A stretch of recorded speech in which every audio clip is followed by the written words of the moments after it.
My name is Blake Van Putten. I am 25 years old, and this is my story.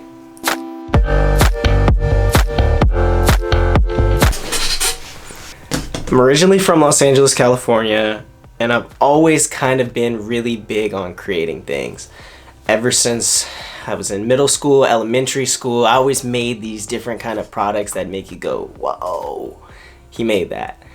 In school growing up, I used to sell duct tape wallets. I used to sell Kool-Aid to students. I used to just, anything I could create, I always had my mind on it. High school, I decided to take a photography class, and in that photography class, I really just had a concept of making ideas and wanting them to come to life. So I made a shirt design, and I ended up ironing it on a t-shirt, and I called it X-Line Clothing. People wanted to buy it from me, and I'm like, why do you want to buy these items? I'm just making it to have my own creative edge. And then it got to the point where I decided to make clothes that stood out, that went beyond the typical definition of the word originality. So I started my clothing line called Corrupt Originality, and it was doing really phenomenal. And I was just known as that.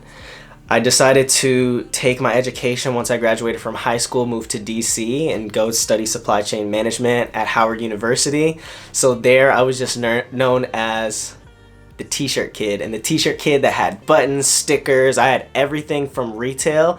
I could do it, and people knew me and just wanted to continue to just support me and help me grow. But I realized this entrepreneurial lifestyle wouldn't necessarily help and sustain itself, but I wanted to ultimately take that leap of faith and go into finance. I think that all business people should have experience in finance and kind of figure out what those ins and outs were. Having that background in supply chain management, I've worked with a lot of suppliers, manufacturers, designers, developers, but I never really knew kind of like the financial backgrounds, modeling, or anything like that. So that's when I decided to move to New York, where I started as a project manager, and I worked in the financial district in Wall Street. I was doing really well at my company. I was making great relationships with people. Any opportunity to meet new friends and family, I would just jump at that fact. There are people that I stay in contact with to this day. There's people that I learned and grow from. I had mentors. I had people inspiring me, and I always had that yearning to just want more with my life. So I just wanted to figure out what that trajectory was from taking my original position and continuing to just grow and grow and grow to get that first promotion. So about a year into just working my job and doing everything, I got that promotion, and then I just was on a roll. I was so happy that I could kind of do everything that I wanted to do. People at my job loved me. I loved the people there, just such a collaborative environment. But I started to lose track. And I started to lose track of just myself, because a lot of the contributions that I was doing was devoted towards working and feeling that self-validation through designated and desired work. So for example, if there was a project that needed to be done, I would spend tons and tons of hours beyond just the overall scope to make sure that I could just get it completed. There was times when I was working with people and I would just always just kind of like work on trying to do my absolute best, that I overall lost focus of my initial reason for wanting to go into finance was to learn how business models are going, get in, and then figure out how I can navigate and start my own business. Fast forward about 2 more years, I just decided that it was a routine. Every single day I would go to work. I would work a traditional 9 to 5. I would get there about like 8:30 to 9 depending on the time, and then I would go home and either continue work, or I would just get in that routine of being so tired and feeling as if I was just mentally and physically exhausted, that my only way of exercising my creativity was through eating out and doing mindless activities, watching TV, and doing everything that I just started to get bigger and bigger and bigger. And it just really affected me, and it took a toll on me, that I had that satisfaction where I had that job that I always yearned for, and the definition to me of success was somebody that had consistency, somebody that had a 401k, somebody that has a job, somebody that's getting promoted, somebody that's getting acknowledgement and continuing to do different things. So in my head, I was killing it. I was really killing it and I was really happy with where I was, but I lost focus of myself. I really started to just have a lot of problems when I was just in my environment of being too comfortable. And that would be my outside form of learning. I would just take that with a grain of salt. I wasn't doing anything to just kind of quench my thirst in terms of figuring out how I can just continue to develop my personal skills unless it was in work. There was also instances where I would just be sitting on the couch. When you sit on the couch, I'm ordering Uber Eats. I know exactly how long it takes to get a McDonald's order delivered to my door. My roommates would have everything. We would just go tit for tat, A to B to C. This was just the roadmap, and it was just business as usual. And it was starting to kill me. I just gained a whole bunch of weight. I was in this period in time where I was so sluggish, where I would eat out, and then when I ate out, then I would just be tired because I just felt like I had the itis. Then after I went to bed to sleep it off, then I would oversleep. And when I overslept, then I would need to drink a coffee with sugar and cream to keep me up during that day. But then feeling sluggish throughout the day, that it eventually just started to get to that point where I'm operating on autopilot, but I wasn't operating for me. So what that would look like is just continuously trying to sustain myself, but in everybody's eyes, in my parents' eyes, mom's eyes, my brother's eyes, everybody would see me. They're like, he's really just at the top. He's really doing his thing. But in the back of my head, I knew that there was always something that was taking away from that overall point of where I was. So January of 2019, I started to get to 204 pounds. I was on the scale and I looked at myself and I just realized that this is just kind of a different type of lifestyle that I'm living. I just felt like I wanted to do something different, but I also wanted to see what that would look like for me and what that overall result would be. So I decided that I wanted to just start taking a keto diet, start doing a lot of rapid increasing to my lifestyle to see what would happen. So it took about 4 months. I lost 50 pounds throughout that process. I weighed in about like within the range of 160 to 165, fluctuating weight depending on what diets I was implementing, how often I was working out and everything. And I started to feel really good about just like my physical physique, but I also knew that there was something about it that was just still not it. I felt as if I could break that habit and break what was really something that I was self-conscious about, I would feel better about myself. So trying to break that habit, really realized I was taking an infinitive amount of damage on myself, which was really trying to just hit a goal and figure out that it was really making me happier, that it wasn't. It was just doing the same thing where I felt as if my workspace was, and it was just taken away from me. So March of that year, I'm sitting at home, I'm reading a book, I'm just doing my thing, and my roommate comes in and he goes, "You need to come with me to my friend's birthday party. It's going to be the time of your life." And I'm like, "I'm not. I'm just going to read. I'm just going to practice my meal preps. I'm going to do everything." He's like, "You're boring. Like, come out with me this one time." I'm like, "Okay, whatever." So I start going and I go to the rollerblading rink, and the next thing you know, I'm there and I wake up and I'm in Los Angeles. So just to give you kind of like details of what happened with that, when I was at the rollerblading rink, I clipped my foot, crunched the inside and outside of my ankle, and then was rushed to the hospital and had to have surgery on my ankle because I broke a big portion of it. When I was there, I kind of started to realize that since I had surgery in Los Angeles, that I was significantly happier, because being on bed rest was something to me where it just made me slow down. It made me slow down and figure out what I enjoy doing, who do I enjoy being around, what do I stand for, and what do I enjoy doing. So I started picking up healthier habits where it wasn't just about shedding a whole bunch of weight. It wasn't about getting promoted at my job. It wasn't about trying to hit these different stepping stools or benchmarks to get to that next step. It's just physically I was not able to get to those places because I just had to realize I needed to slow down. Throughout that time span from April until June, I was working remotely, but I was really happy. I was blessed and fortunate at my job where they allowed me to work remote from about like 5 a.m. until the end of the business day, and I was just really doing my work, and I was appreciative of the people.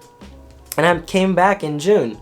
When I came back in June, I just said that I'm approaching my 3-year mark in my position. I'm about to be 5 years at my company. But I just felt as if the glass ceiling I hit in terms of what I wanted was reached, but something was missing. And with that something missing, I decided that I wanted to take a leap of faith and I wanted to walk away from it. But just background on my job, a lot of the people on my team, a lot of it, we were working in a really small group. So a lot of the work, people are codependent on each other, where they're continuing to do the work, and I didn't want to feel as if I'm leaving a company on bad terms, I was burning any bridges, or I wasn't doing anything like that. So I put in about a month's notice. When I put in that month's notice, I kind of had that development plan where I got all the deliverables out. That way I could just have positive relationships with people, because I think that the opportunity that I had was golden. But I just wanted to feel that new lifestyle. After my last week of work, I had one last week in New York City. I spent that time for 4th of July. I was with my friends. We were having a great old time. And I announced that I was leaving. I decided to get on that plane. I sent all of my bags back, and I'm fortunate for my family for having a spot for me to be back. And I didn't know what I was doing. I just had hope. And I didn't realize the impact it would take on me. So coming back to a city from 2012 to 2019, I haven't lived in this city for about 7 years. The friends that I've been really close with, they've all moved away. All the people are in different jobs, different lifestyles. Everybody's different. And that starts to take a toll on you. You start to figure out that you're in this environment of the people that you hang out with have 9-to-5 jobs, they have traditional jobs, and then when you're really trying to just understand what is my bread and butter and what is my purpose, your friends won't always be there unless they're in the same kind of time commitment and time zone that you are. So I decided that with the accountability platform that I started, I would use that as a leverage to build a community out and just powerhouse my way through. We started the accountability platform just as a way to push yourself and just be a better version of you, and I was trudging along. I don't think that I found happiness directly, and I still don't think I found happiness directly, but I'm hopeful for the future. I wanted to also start a way to create and reach out to people and let them know that I realized a lot of people would come to me and they would just ask me, what did you do? What's the secret sauce? And how are you making ends meet? And I don't know. I remember some days I struggle, some days I don't. There are times when I have to make money, and that's where I just took my talents and I wanted to go with them full time. Fast forward, I just launched a branding and design agency. That's where I make primarily logo design, web development, web design, and custom merchandising for companies. So for example, this hoodie that I made, it's for one of my best friends. He has a beard oil company, so making new technical types of designs and apparel to stand out for individuals and help them support their businesses is something that's super exciting to me. I know that my life's purpose is really focused around creating, and with creating, like, there's no limits behind what you do. Whereas if I had a clothing line that I was starting and I was doing everything with my brand, I could only release collections or just capsule releases. Whereas an agency, you can take on different projects if you get those projects, of course, or you could just pitch to different businesses where every day is something new. I'm working with swimwear lines, I'm working with beard oil companies, I'm working with streetwear, I'm just working with influencers. I'm changing everything that I do every single day. So I also started a YouTube channel because I think it's important. I think that a lot of us benchmark the terms of success and really feel as if that they can't walk away from what they think is their life's purpose because they're afraid to. And I can't make a promise that everything is gonna work out, but I know that if you really believe in yourself and you really continuously push yourself and you manifest it, put it in the air, then there's gonna be something for you. And what that something for you would look like comes in different forms, but you are what you put out. You can put out a good product, you could put out a good financial results, you could put out good reports, you can do everything in your job, but that doesn't define who you are, and that didn't define who I was. And I'm still trying to figure out who I am. But I know that the hope that I have is helping me out, and I want to take you through the ins and outs of my entrepreneurial journey, trying to figure out my life's purpose, and let you know that it's gonna be okay.